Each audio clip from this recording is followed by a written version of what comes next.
Welcome to my YouTube channel. तो कैसे हैं आप सब।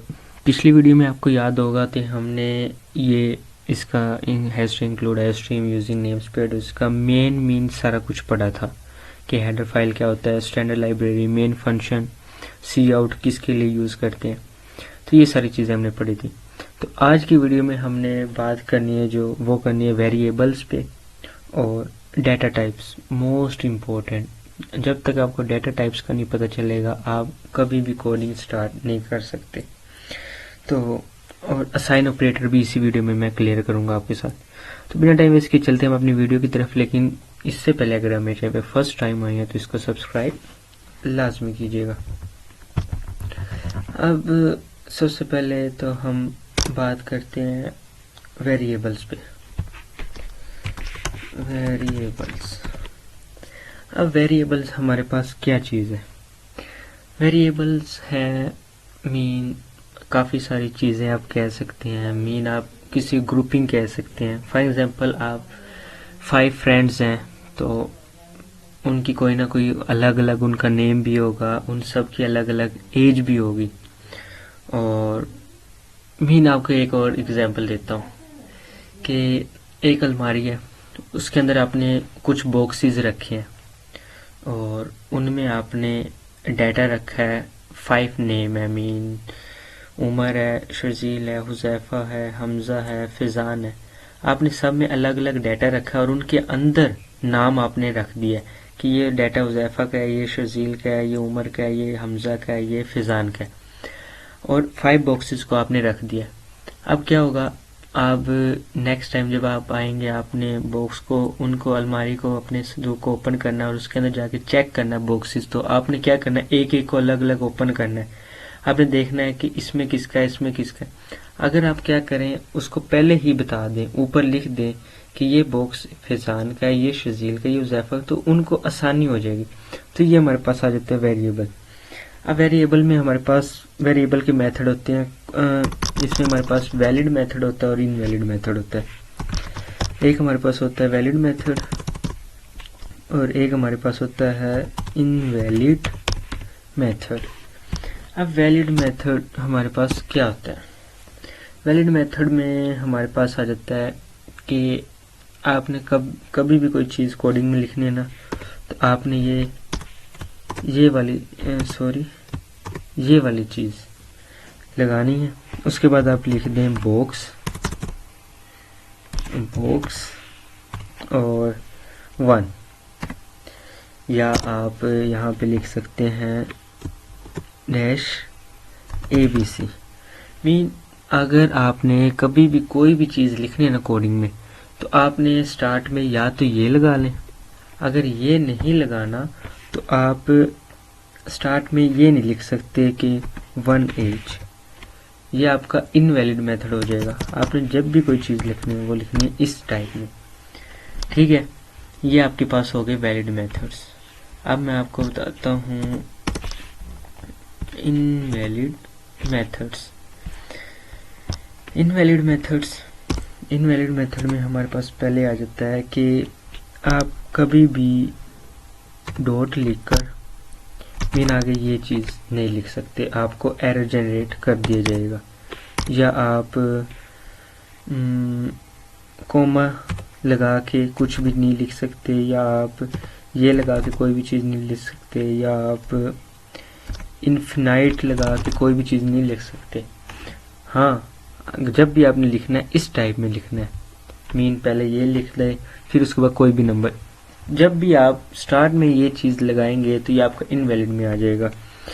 और साथ आप 1 2 3 4 5 के साथ इस टाइप में आप नहीं शुरू कर सकते। हाँ, वैलिड मेथड है एज, आप लिख के आगे 1 लगा सकते हैं, लेकिन अगर आप ऐसे करेंगे तो ये आपका इनवैलिड मेथड में आ जाएगा।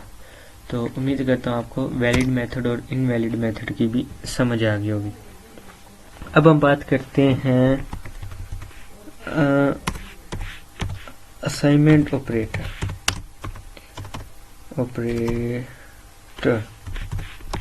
असाइनमेंट ऑपरेटर हमारे पास क्या होता है। शुरू में मैं इसको कमेंट के तौर पे यूज़ कर लेता हूँ। असाइनमेंट ऑपरेटर असाइनमेंट ऑपरेटर ये होता है, फॉर एग्जाम्पल आप कोई एक नेम लेते हैं और उसको असाइन करते हैं, ये चीज़ होती है assign. Mean name is equal to के नेक्स्ट टाइम, अब यहाँ पे मैं लिखता हूँ उमर,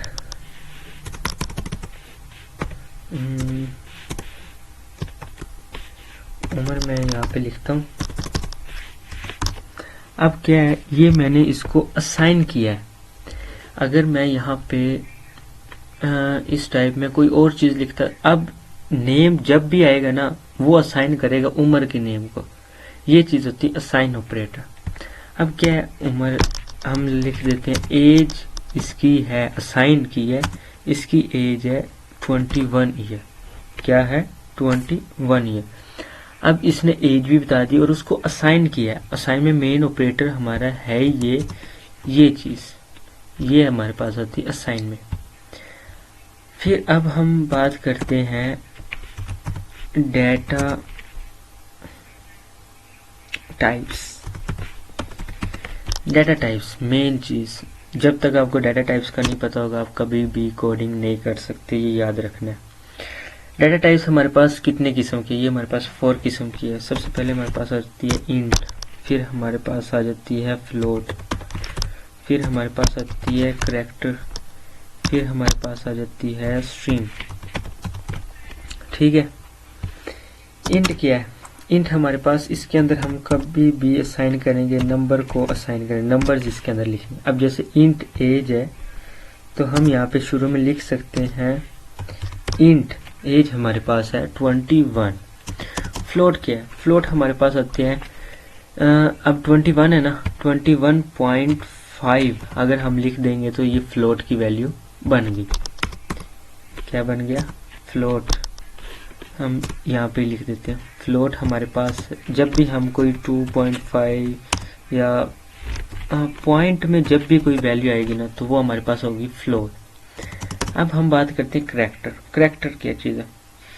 करैक्टर जब भी हम लिखेंगे ना तो वो हम सिंपल इसमें लिखेंगे, ना कि हम इसमें इसके अंदर लिखेंगे। इसके अंदर हम इसको नहीं लिखेंगे। करैक्टर का जब भी वर्ड आएगा वो हमने इस सेमीकोलन मीन